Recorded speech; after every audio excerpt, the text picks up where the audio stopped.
Le ministre secrétaire général de la présidence de la République, le général Amara Kamara, a effectué une visite sur le chantier du centre de diagnostic avancé et de cardiologie interventionnelle en construction à Zérékoré, en région forestière.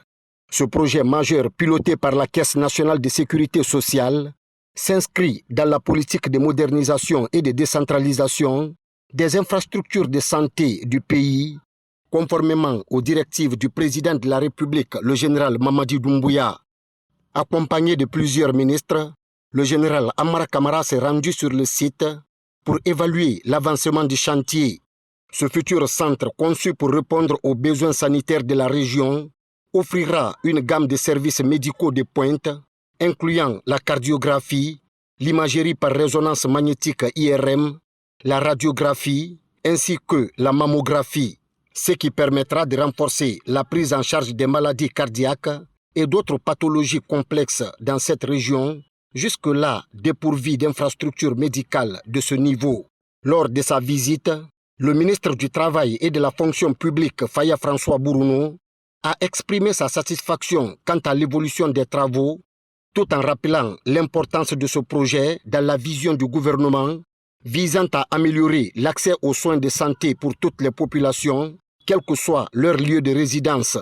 Le président Mamadi Doumbouya, dans son engagement en faveur de l'égal accès aux soins, a insisté sur la nécessité de doter chaque région d'un centre de diagnostic avancé afin de réduire les disparités et favoriser un meilleur équilibre territorial. Nous sommes au centre de diagnostic médical et de cardiologie interventionnelle de Zérékoré, un chantier qui figure parmi les 4 chantiers instruits par le président de la République.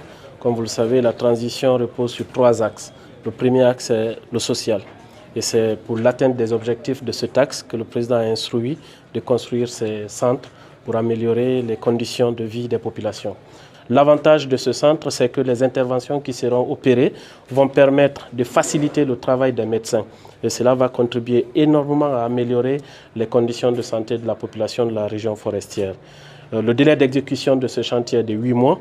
Il y a eu quelques petits retards qu'on avait constatés pendant la saison pluvieuse, mais un travail avec l'entreprise a permis de prendre en compte ce retard et d'envisager des mesures qui vont permettre de respecter le délai de livraison de 8 mois. Et les 8 mois, c'est non seulement la livraison de l'infrastructure physique, mais son opérationnalisation en même temps. C'est pour cela, au niveau de la Caisse nationale de la sécurité sociale et du ministère du Travail et de la Fonction publique, les dispositions sont prises pour anticiper la commande des équipements. Au moment où je vous parle, les équipements sont commandés, la formation aussi du personnel a démarré, le recrutement aussi est en cours. Et il y a une forte dimension du contenu local qui a été prise en compte. Une bonne partie du personnel sera recruté au niveau de Zérékoré, certains seront recrutés au niveau de Conakry. Ce projet s'inscrit également dans une dynamique plus large visant à améliorer la qualité des soins en Guinée en déployant des infrastructures modernes dans les zones jusque-là délaissées. Les centres de diagnostic avancé et de cardiologie interventionnelle sont ainsi conçus comme des leviers essentiels pour moderniser le système de santé national et améliorer les conditions de vie des populations rurales et périurbaines. La construction de ce centre de santé témoigne de l'engagement du gouvernement guinéen sous le leadership du général Mamadi Doumbouya à investir dans le secteur de la santé, un pilier essentiel du développement social et économique du pays.